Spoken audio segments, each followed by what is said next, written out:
خواہشات تو اچھی کی لیکن عملی طور پہ کچھ نہیں کیا. یہ $200 ارب جاری کرنے سے پہلے اپنی عوام کا سوچو, اپنے ملک کا سوچو. دوستوں میں آپ کو ایک اور خبر بھی دے دوں اور یہ بھی بڑی انٹرسٹنگ خبر ہے, اور جو کینٹ کا ایک انتہائی اہم انٹرویو. جو کینٹ وہ پہلی شخصیت ہیں جنہوں نے ڈونلڈ ٹرمپ کے کیبنٹ سے استعفیٰ دیا اور ان کی ٹیم سے استعفیٰ دے کر وہ نکل گئے, جس پر ڈونلڈ ٹرمپ نے حیرانگی کا اظہار تو کیا ہی کیا, افسوس بھی انہیں ہوا, لیکن ایک بہت بڑا دھچکا پہنچا. ایک طرف وہ تلسی گبارڈ ہے جو پاکستان پر تابڑ توڑ حملے کر رہی اور کہہ رہی ہے کہ میزائل رینج جو ہے وہ امریکہ تک ہے, اور آج پاکستان نے اس کا بھرپور طریقے سے جواب بھی دیا. شاباش پاکستان, آپ کو یہ جواب دینا چاہیے تھا. کل میں نے بڑی تفصیل سے بات کی تھی کہ جواب کیوں نہیں دیتے, تو آج پاکستان نے اس کا بھرپور طریقے سے جواب دیا. جو کینٹ کا انتہائی اہم انٹرویو, یہ کہتے ہیں کہ حال ہی میں امریکہ کی نیشنل کاؤنٹر ٹیررزم ایجنسی استعفیٰ دینے والے جو کینٹ نے اپنے انٹرویو میں بتایا کہ علی لاریجانی امن مذاکرات کر رہے تھے لیکن انہیں قتل کر دیا گیا. طلبیب امن نہیں چاہتا بلکہ مستقل جنگ چاہتا ہے. دیکھیں اس سے پہلے بھی, آج تو یہ انٹرویو جو کینٹ کا آ گیا, اس سے پہلے بھی یہ خیال کیا جا رہا تھا کہ ویسٹ سے اگر کوئی بات کر سکتا ہے تو وہ علی لاریجانی تھے.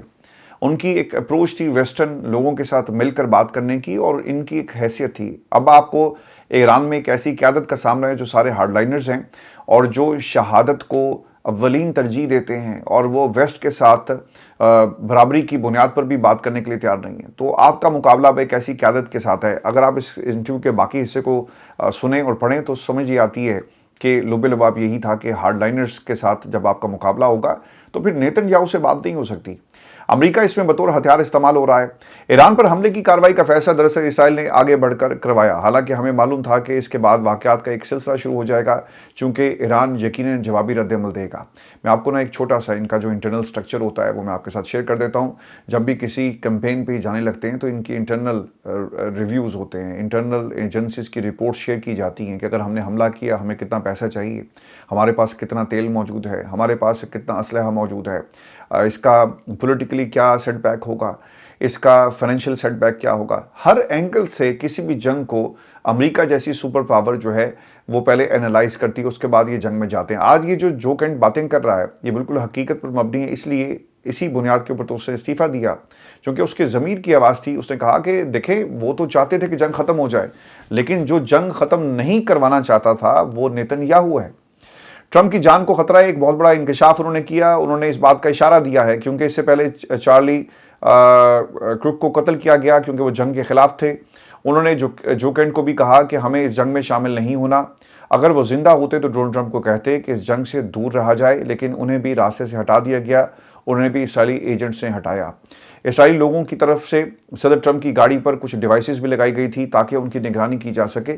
تو سر یہ ایک پوری لابی ہے. اگر ڈونلڈ ٹرمپ صاحب یہ سمجھتے ہیں کہ ہی از سیف اور ان کی نگرانی نہیں کی جا رہی, تو آپ کو یہ ان کا انٹرویو دیکھنا چاہیے جس میں بار بار ان کو یاد کروایا جا رہا ہے کہ ابھی بھی باز آ جاؤ اور کچھ بگڑا نہیں ہے اور حالات جو ہیں وہ تمہارے سامنے ہیں. اور صاحب کو یہ خبر دیں کہ اسرائیلی فوجیوں نے اب ڈیوٹی کرنے سے انکار کر دیا, اور خبر یہ ہے کہ اسرائیلی فوج کے لیے بنکرز کی کمی کے باعث بعض اہلکاروں نے ڈیوٹی انجام دینے سے انکار کر دیا. فوج کے رضاکار اہلکاروں نے راکٹ اور میزائل حملوں سے ناکافی تحفظ پر تشویش کا اظہار کرتے ہوئے پوسٹنگ پر رپورٹ کرنے سے انکار کیا. لاجسٹک مسائل کا جواز دے کر بنکرز کی فراہمی بار بار مؤخر کی جا رہی ہے. ایک اسرائیلی فوجی نے صورتحال کو خطرناک قرار دیتے ہوئے کہا کہ جب سائرن بجتا ہے تو ہم ہیلمٹ پہن کر سے دعا کرتے ہیں. اہلکاروں نے طنزیہ انداز میں کہا کہ جو فوج 2000 کلومیٹر دور اہداف کو نشانہ بنا سکتی ہے, کیا وہ اپنے سپاہیوں کو ایک بنکر فراہم نہیں کر سکتی؟ تو اس سے پہلے امریکہ کے اندر کہ جو ان کا جہاز ہے واپس جو انہوں نے بھیج دی ہے بحری بیڑا, وہاں پر بھی اسی قسم کی باتیں ہم نے سنی ہیں. میں نے عرفان ہاشمی ٹاکس کے اوپر اس پہ کافی تفصیل سے بات کی, تو جا کر دیکھیے گا کہ کس طرح سے امریکی فوجی لڑنا نہیں چاہتے اور آگ لگانے کی جو تحقیقات ہیں وہ ہو رہی ہیں. چونکہ بعض لوگوں کا یہ خیال ہے کہ دعویٰ جو سامنے آیا کہ شاید یہ آگ بحری بیڑے پر لگائی گئی تاکہ اسے وہاں سے پل آؤٹ کیا جائے اور لوگ جو فوجی ہیں وہ اپنے گھروں میں جا کر اپنے بچوں سے مل سکیں. تو جا کر اس ویڈیو کو ضرور دیکھیے گا عرفان ہاشمی ٹاکس کے اوپر. اور آخر میں آپ کو یہ خبر دے دیں کہ آبنائے ہرمز سے گزرنے کے لیے ایک نیا نظام متعارف کروایا جا رہا ہے اور ایک ٹرانزٹ فیس عائد کر دی جائے گی. یعنی جتنے بھی جہاز گزریں گے ان سے فیس لی جائے گی. بالکل جی, فیس لینی چاہیے. اور اگر اس طرح سے آپ کے نقصان کا ازالہ ہو سکتا ہے جو اسرائیل نے, امریکہ نے آپ کی تنصیبات پہ ٹارگٹ کر کے کیا, تو یقیناً اس معاملے کو اس تناظر میں بھی دیکھنا چاہیے. اپنا خیال رکھیے گا. یہ آج کی ہماری ویڈیو تھی. اجازت دیجیے. اللہ کے بعد.